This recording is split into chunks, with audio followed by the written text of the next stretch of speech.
હમણાં કોઈએ મને પૂછેલું કે તારો સંબંધ તો આટલો સરસ ચાલે છે, તમે બંને એકબીજાને એટલું બધું સમજો છો, તો તું દુઃખ કે હાર્ટબ્રેક વિશે આટલું ઊંડું કઈ રીતે લખી શકે? કેમ શક્ય છે કે જેને ક્યારે સાચો હાર્ટબ્રેક જોયો નથી એ આવી લાગણીઓ શબ્દોમાં ઢાળી શકે?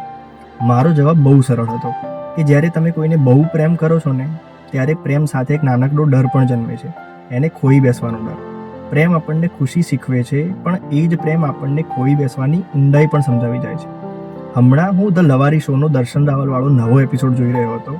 દર્શન રાવલે પણ કંઈક આવું જ કહ્યું, જ્યારે તમે કોઈકને બહુ જ પ્રેમ કરો ને, તો you know the depth of losing that person.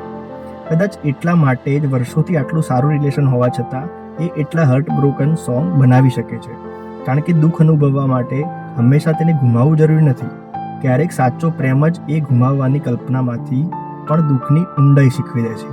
અને કદાચ એ જ કારણ છે કે જે વ્યક્તિ સાચે ખૂબ જ પ્રેમ કરે છે, એ જ સૌથી સાચું હાર્ટબ્રેક સમજી શકે છે. અને કદાચ હું પણ એટલે જ લખી શકું છું દુઃખ વિશે, એ લોકો વિશે કે જે બ્રોકન હર્ટ છે, દુઃખી છે.